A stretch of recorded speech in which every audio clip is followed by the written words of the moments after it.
Donald McNeil of the New York Times lost his job because he used the N-word in describing why not to use the N-word. 150 woke staffers at the Times complained to the editors and got him canned. But there are 1,200 employees at the Times. What if even 200 of those employees had pushed back? You can lead the pushback. It always comes down to the same thing, you know? Like, fundamentally, all of this is rooted in their deep desire to say the N-word.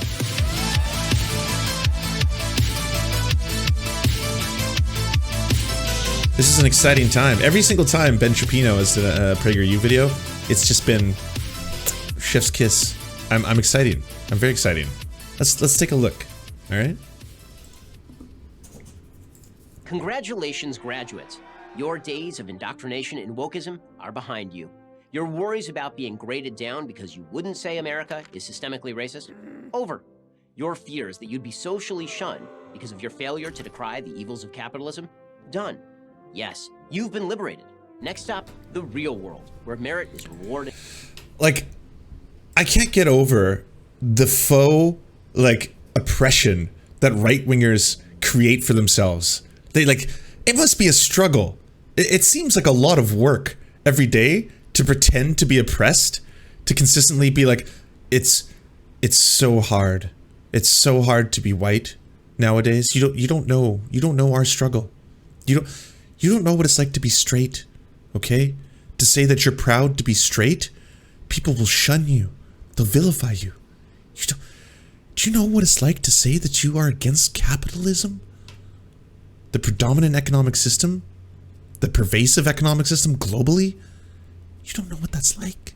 Diversity of opinion is welcomed, and the free and open exchange of ideas is celebrated. Just kidding.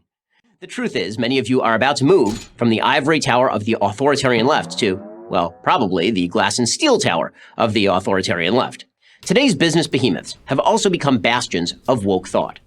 Terrified of discrimination lawsuits and all the time, money, and bad PR, they bend to every woke diktat that blows through their HR departments. Corporations spend millions on useless diversity compliance officers whose sole purpose is to insulate them from an ever-expanding list of discrimination claims, but most especially racism. That's why within the first few days on the job, you will likely be subjected to an orientation taught by a devotee of Ibram X. Kendi or Robin DiAngelo. During a day-long struggle session, this anti-racist consultant will inform you that if you're white, you must become less white. And if you're a person of color, a POC, you are a victim. Corporations cater to their squeakiest customers, and the authoritarian left is nothing if not squeaky. It threatens Just so we're totally clear, because the idea that you've gone from these hardcore liberal institutions to order one of those hardcore liberal industries, as in all these companies happen to be left-leaning. According to CNN Business, executives of America's large public companies have long played a role in key public policy for advising leaders in both parties, but those corporate chieftains themselves are far more likely to be Republicans than Democrats. In a working paper released this month by the National Bureau of Economic Research, researchers at Harvard Law School and Tel Aviv University ran the names of all the individuals who have run a company listed in the S&P 1500 between 2000 and 2017 through federal campaign finance databases, which include contributions from both congressional and presidential candidates. The result, 18.6% of CEOs consistently donated to Democrats, while 57.7% donated to Republicans. So let's be perfectly clear. Okay, the majority of rich, affluent white people typically skew Republican or conservative. The white supremacy, as in the most rich individuals and the power structures therein, are leaning conservative. So there is not some massive liberal bias. There's not even anything close to a left-wing bias. Like, liberal and conservative, we're not even talking about lefties, okay? Like, can you point me out to a left-leaning CEO? And I know a lot of people are trying to push this new narrative. I mean, the Quartering was doing this as well, where it's like, oh by the way, Mark Zuckerberg, Jack Dorsey, Elon Musk, they're all leftists. All these no, they're not. What the fuck are you talking about? Boycotts and company-destroying publicity if businesses refuse to comply with its demands. According to a study by James Bailey and Hillary Phillips, as reported in the Harvard Business Review, a generic corporation identified as apolitical or liberal saw no blowback from a panel of prospective consumers. But A generic corporation identified as conservative saw a 33% drop in opinion, entirely driven by participants who identified as Democrats. That's why your boss will likely send out regular company-wide emails assuring you that he or she or she is on the right side. Oh, we got the one joke, everybody. It's here. It's here. Could this be reflective, perhaps, of public opinion more so than it is about who controls the levers of power? Because again, the people in charge of these companies and these corporations, these massive conglomerates, they tend to be right-leaning. So that's really what matters in terms of who controls the levers of power, not in which the way society is reflecting upon it. And pledging millions of dollars in support of whatever the leftist cause du jour happens to be. And you'll be forced to echo these messages or seek employment elsewhere. Corporations, above all, are risk-averse and controversy-averse. This means that they are petrified of their own woke workers and cater to them in order to avoid media-manufactured blowback. Yeah, not like there's a huge problem with people who happen to be trans getting fired from their jobs just for being trans. That's definitely not a thing, you know? They're really worried about that corporate pushback. All of this, again, is indicative of, like, what the public opinion is, you know, where the Overton window has shifted. That's what these companies are reflecting upon. They're not woke, you know, for the sole purpose of all of a sudden they're trying to be progressive and make a stance, or, like, it has nothing to do with that. While apolitical staffers and conservatives may constitute the majority of employees at any company, the corporate heads are driven by fear of a vocal ideological minority. Which is why if you offend one of your fellow employees on a message board by suggesting that there are non-sexist reasons why men outnumber women in STEM jobs, you'll be summarily fired. No! Just ask James Damore of Google.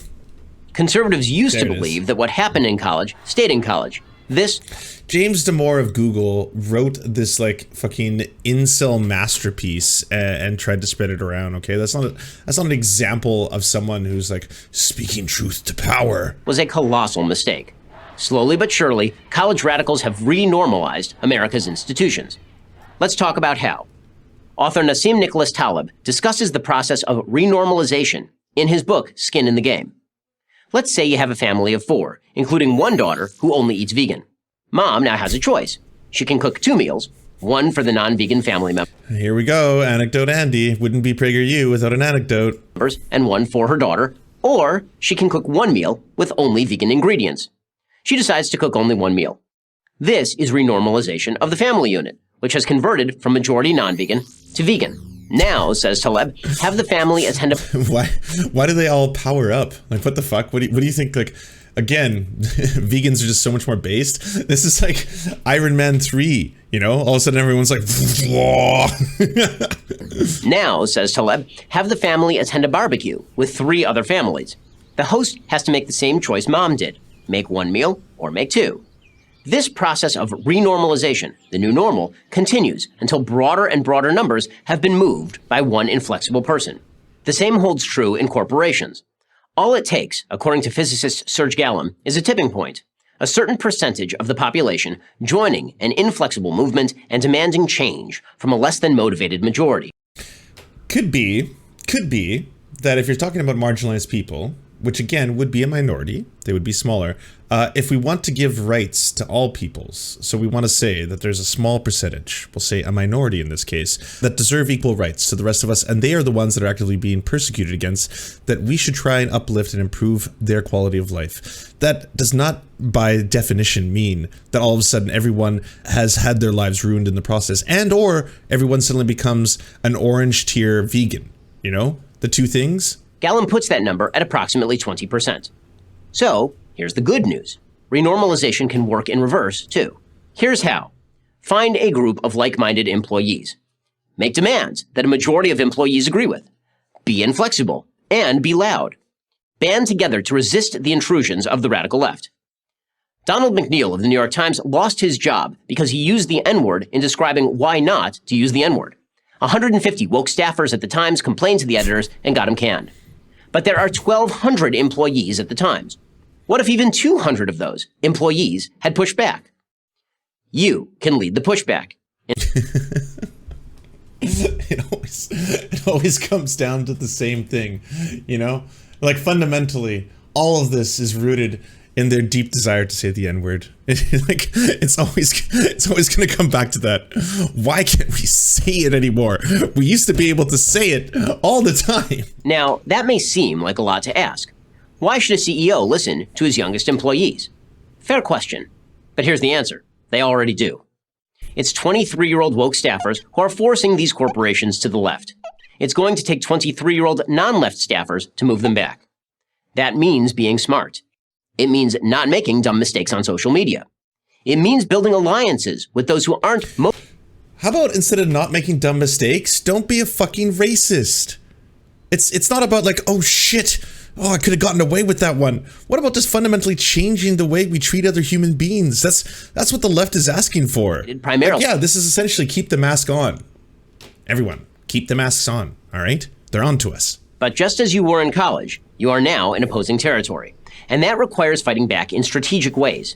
Be an advocate for truth and a warrior for liberty. Welcome to the real world and the real fight. I'm Ben Shapiro for Prager University. The real fight. If we just collectively work together, one day we'll get it back. We'll reclaim the N-word back from black people and we'll have the power to say it again, whites. Let's do this. Come on. Work hard. Let's get that N-word back. N-word Andes. All of you. All of you. Thanks so much for watching, everybody. Can you do the thing, you know, that thumbs up and comment and all those things that help us out in the algorithm that controls every aspect of our lives? Also, if you happen to have a Facebook account, can you delete it? Like, just delete it. You should probably delete your Facebook account because it's not a great company. But hey, if you can't do that for whatever reason, I understand. And could you also go to facebook.com/thesurftimes then and give us a little like and a follow. We're just trying to push back against the fact that people like Ben Shapiro happen to dominate the platform entirely. And when everyone asks why do older generations believe the things they believe, one of the problems is the majority of them on social media use Facebook. So to counter that, we're just going to be on there too now. Also, if you happen to have a union or a worker co-op or even a leftist project, podcast, website, Zoom, MySpace, it doesn't matter. We will advertise it for free on this channel. All you got to do is go to weareserfs.com and use the forms that we got there, weareserfs.com. Thanks, everybody.